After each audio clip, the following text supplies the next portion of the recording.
This is the CornerCutter podcast, a consistent weekly show all about speed cubing, and you're listening to episode 59.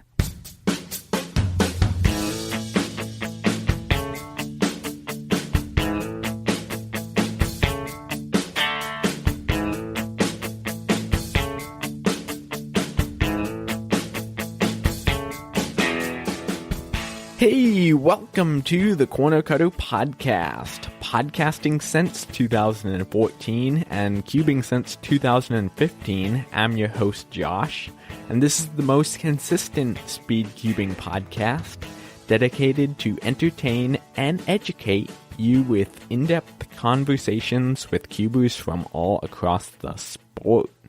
My website is thecornercutterpodcast.com, and I really appreciate you taking the time out of your day to listen to this podcast. If you're not already, make sure to subscribe. And maybe this is one of your first times listening to the podcast. If so, welcome. Maybe you heard about the podcast at my recent competition, or maybe even on Instagram. So thank you for checking it out. Today we got a jam-packed episode. We've got cubing news, some personal updates from the competition, a bunch of shoutouts, updates, and alg of the week. So this will be a fun show. Let's jump into today's episode with cubing news. Okay, cubing news, records, releases, and ratings. Not too many huge records this week. Well, I guess there have been a few records over the past few weeks because I haven't had this type of show for a while. So starting off, Graham Siggins, he got the NAR for multi-blind. He got 42 out of 42 cubes. Current world record is 48 out of 48. So pretty impressive, or very impressive. And he got all of his cubes, so that's even more impressive. So 42 out of 42, pretty cool. Then Martin Egdahl from Denmark broke the 2x2 world record average. It is now 1.21, and that is much lower than anyone expected it to be this soon. And his counting times were 1.09, 1.47, and 1.07. So it was very consistent in the single digits in the ones. He had 3 solves in there. So that was cool. Great job not getting nervous on the final few solves because the possibility of a world record average is pretty good by then. Then surprisingly, the square one average was broken. It is now 6.73, so sub 7 last episode, remember? I said sub 7 is going to be pretty big, and it was just a few days later that this was gotten. And he also broke the world record single. It is now 5 even. So he took that single away from Dopey, which is too bad. So square one is getting insanely fast, and it looked like he had a pretty lucky average because he usually averaged around 8 or 9 seconds. And then Stanley Chappell, he keeps doing this. He got the 5x5 blindfolded single. It is 3 minutes, 34 seconds now. So he knocked 6 or 7 seconds off his previous time. That wraps up records. Let's go through some releases. The new series from YJ, the 4x4 was released, so I'm not sure why they released it later. Maybe there was some final details they had to get through, but now it's out. GAN 356R is out. It's supposed to be a cheaper version. It is not magnetic, and it's going for around $16 or $17. So it is cheaper, but is it as good? So that's the big question. Z Cube released a few bandage 3x3s. Those look pretty cool. Chi released a 2x2 mirror cube, and then a pretty big release, X-Man released the Galaxy V2L Megaminx and the LM. So I'm guessing it's L stands for large because it's the V2 large because the original V2 was a little bit smaller than this one, so they increased the size a little bit, which I would say is good because especially for people with large fingers, that V2, the original V2 can be pretty big. But the magnetic version is only going for $30. So that is pretty good. That's really good for a magnetic Megaminx. You know how many magnets are in there? So we'll see how that stands up to the original V2. Lee Fun released a Master Pyramix. I would say it definitely does not stand up to the Qi Master Pyramix, but there's always a chance, and they only currently have black stickered right now. The GAN 356X is on pre-order, and the YJ MGC3 2. So it's the 3x3 number 2 is on pre-order as well, and that is magnetic, and I've heard very good stuff about this cube. It's pretty cool. I don't know I guess you would say it's a budget cube because it has magnets in it. That's about it for releases. The Valk 4, there has been some things on Facebook about the Valk 4, so that should be coming out in the next few months. That's all I have for right now for new products.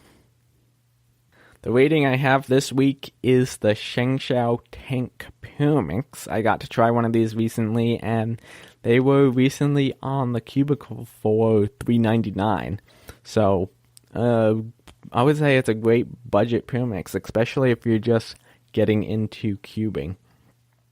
So, what surprised me was how fast it was. Compared to the, let's say, X-Man Bell, it was up there. Like, not definitely nothing compared to the X-Man Bell, but it was way better than the other Shengshao Pyramixes and some other, like the Guanlong Pyramix that I've tried. So, tips were pretty bad, but maybe with some breaking and lubing, it would be a little bit better.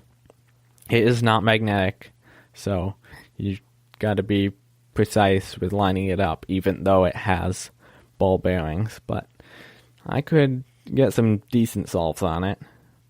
So definitely not a bad budget Pyramix. Now let's move on to some personal cubing updates for me. Last weekend I went to a competition. It is now my 7th competition, and it was BA Fall Cube Fest 2018. I really had an awesome time.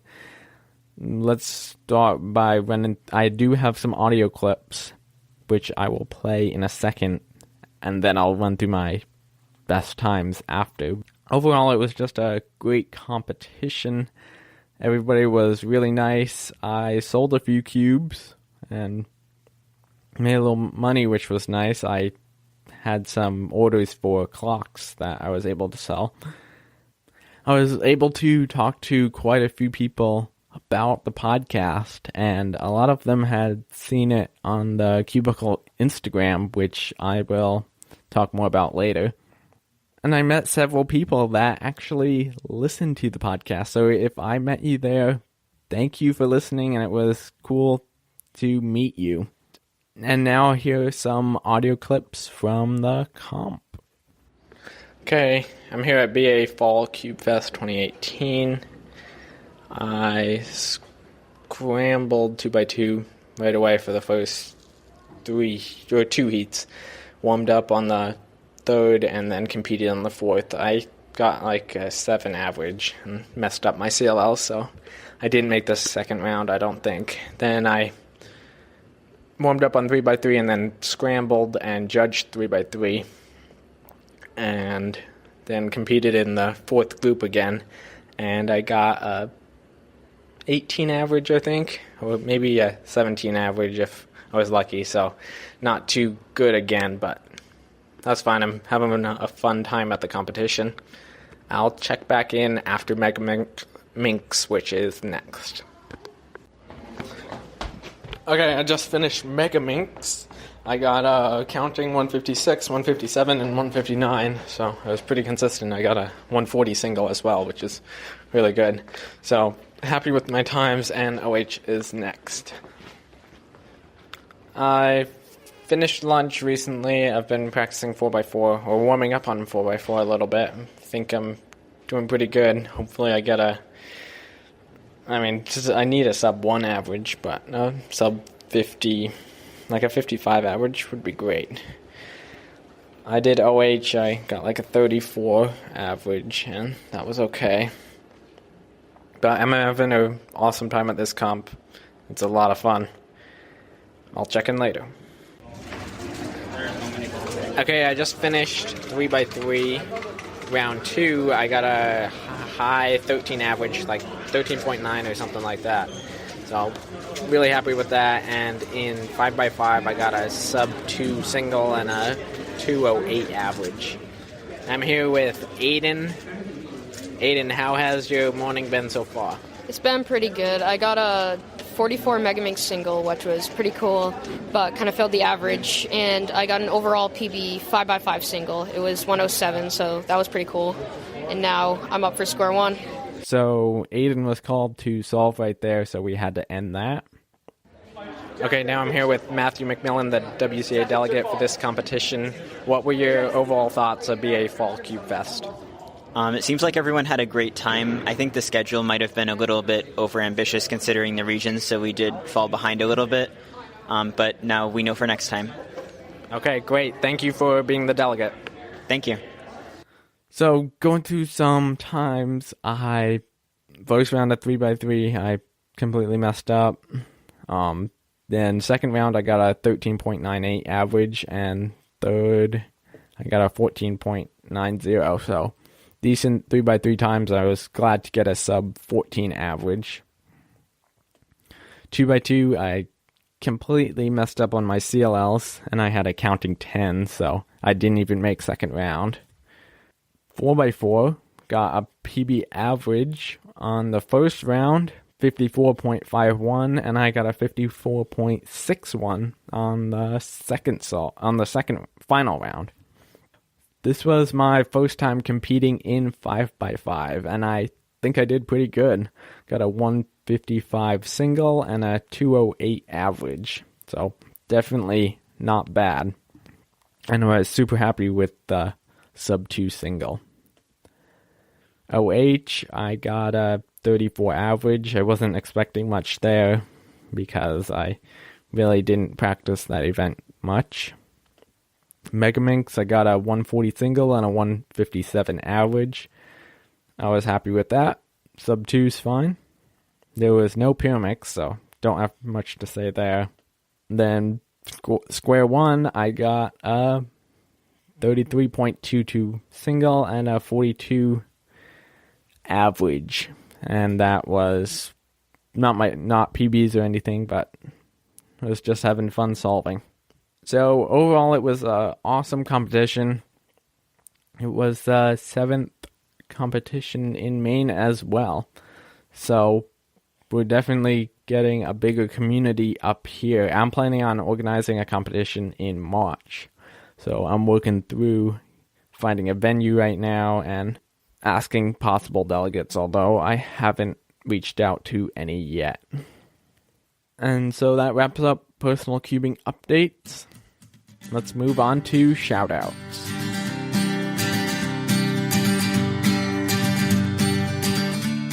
First shoutout is to Rad Cuber. He left me a 5-star review in Apple Podcasts. He said, "Amazing podcast.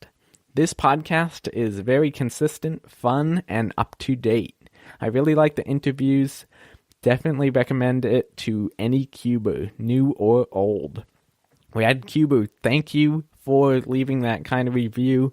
I appreciate the encouragement and feedback. And 5 stars is always awesome, so thank you. The next shout out is to the Cubicle.us. They gave me a shout out on Instagram because I had Damien on. He said our very own cubeologist was recently on the CornerCutter podcast.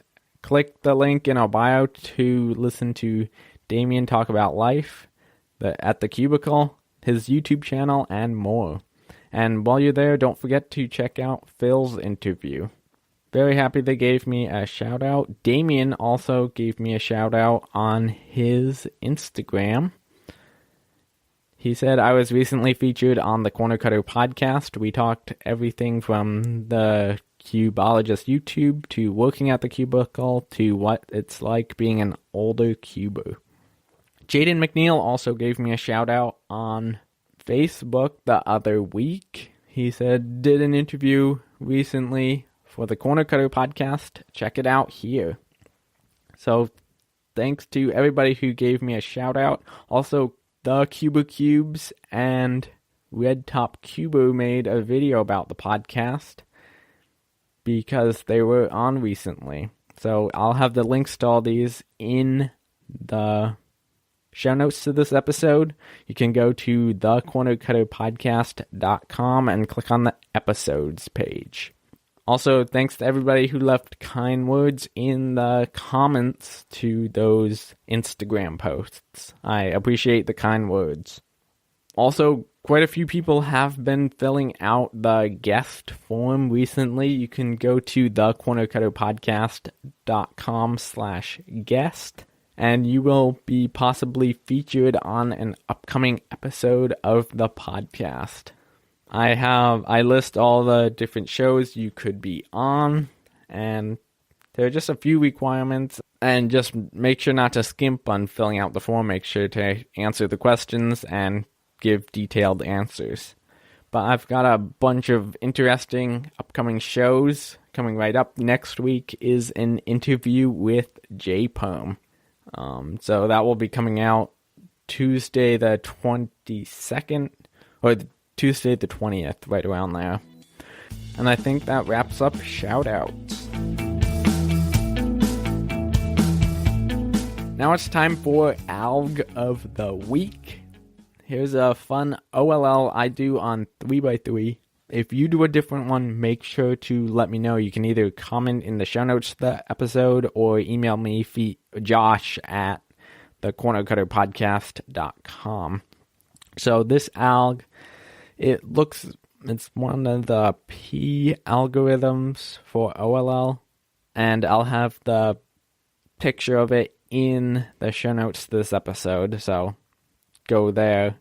So the algorithm is RUB prime, U prime, R prime, U, R, and then B, R prime. So how I do it is I do R, U with my index finger, and then rotate my hand and do B prime, and then U prime with my left hand index finger, R prime, and then U with my index finger, R, rotating my whole hand, and then B with my index finger, because after the R, my hand is perfectly ready to do the B, and then just an R prime with my right hand.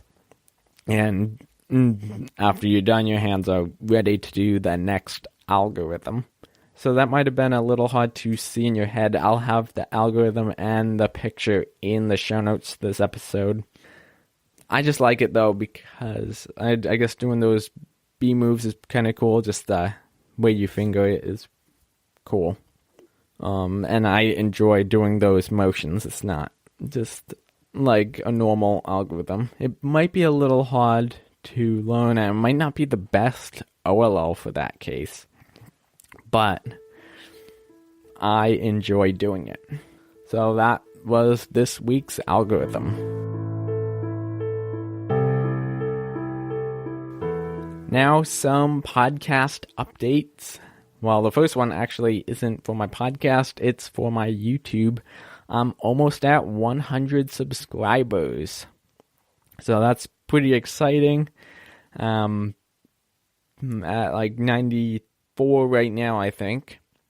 And I will be doing a giveaway for 100. I haven't made or produced the video yet, but I know what I will be giving away.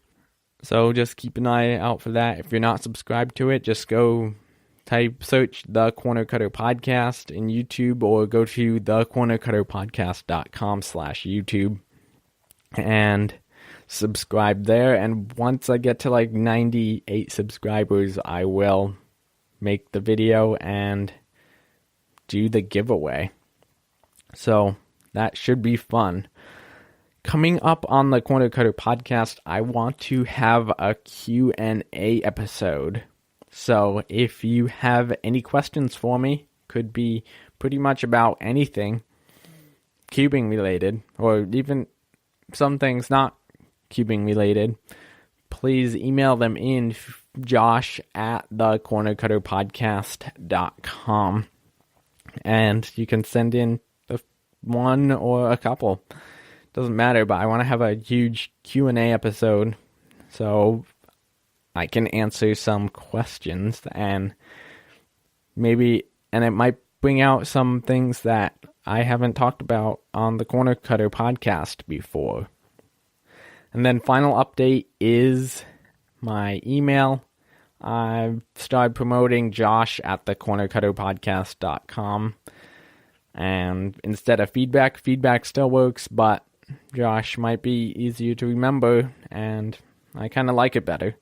So you can use either feedback@thecornercutterpodcast.com for my email, or josh@thecornercutterpodcast.com.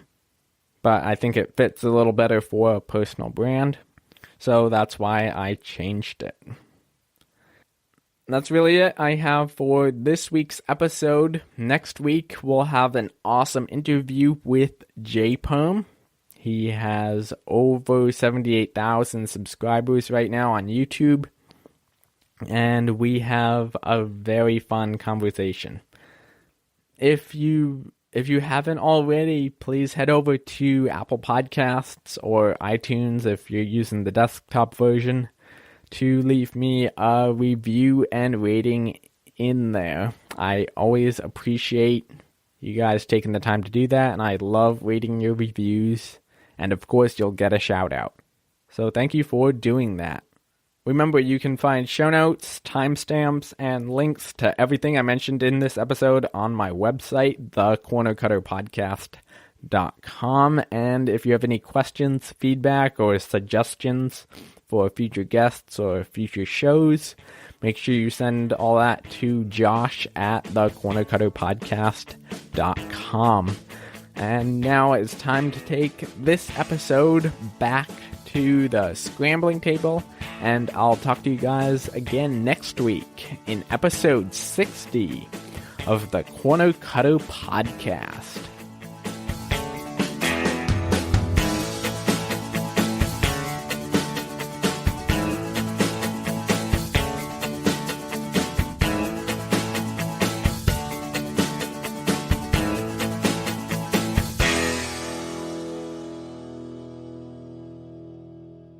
Then episode 61 will be another debate. Thanks for listening.